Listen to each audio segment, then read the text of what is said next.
In 2012, there were 2,400 breweries nationwide. In 2017, just 5 years later, there are more than 5,300. This explosive growth stems from the popularity of craft beers. The Lone Star State currently ranks 7th in barrels of craft beer produced per year and could be doing better. The limiting factor is hops. I've been in the beverage industry for about 17 years, specifically in the beer industry for the past 8 years.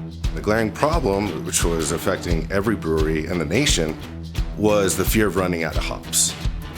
The hops industry is kind of fascinating and a lot more complicated than we ever thought it was going to be getting into it, because you have to establish contracts years in advance and sort of anticipate trends in the market. Hops in general is a pain in the ass. Let's start there.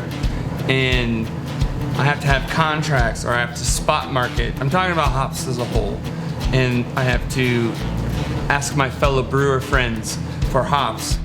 Large-scale hops production hasn't been possible in Texas because of climate limitations. Until now. Lone Star Agriculture is about to completely disrupt the hops industry by becoming the first and only year-round commercial hops grower. My name is Matt Atwood. I'm the president and founder of Lone Star Agriculture and Lone Star Life Science. When I first started planning to put this project together, I knew that we needed expertise in the field on something that we've never done before.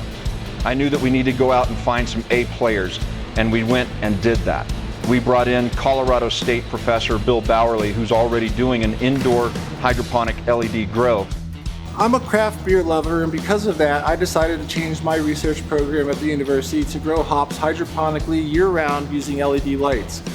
By growing them hydroponically in a controlled environment, we can really speed up the growth cycle of the hops.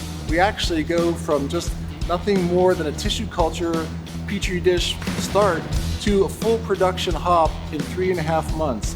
Whereas in a field setting, that time frame could take up to 3 years. You heard that right. 3.5 months versus 3 years in the field. That enables Lone Star Agriculture to produce 3 to 5 harvests per year. We knew we had to bring in some intellectual property people that could actually protect our own strains and our own genetics, which is why we reached out to Texas A&M and Dan Lescavar. You really can modify the growth and development of the plant, that otherwise you are not going to do only just by genetic itself, but you have the genetic potential, then you are using the management component to really enhance the plant, so to speak, and create a much better plant that is efficient for nutrients, efficient for water uptake, efficient for the synthesis of phytochemicals or bitterness compound. So once we have the genetic and the genetic potential, we subject those for the management, in this case the hydroponic technology, the LED lights, the nutrient solution, can have a unique products that will be identified by not only Texas consumer, but hopefully US beer drinkers. Having access to Texas-grown hops would be, it'd be incredible for the industry. It'd be great for Texas. We're such a big state and we drink a lot of beer. And being able to really showcase that local agriculture to our customers would be, it would be huge.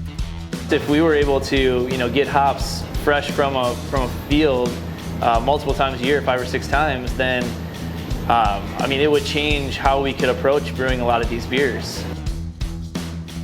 Lone Star Agriculture, poised to become the new leader in high-yield agriculture, and craft beer hops is only the beginning.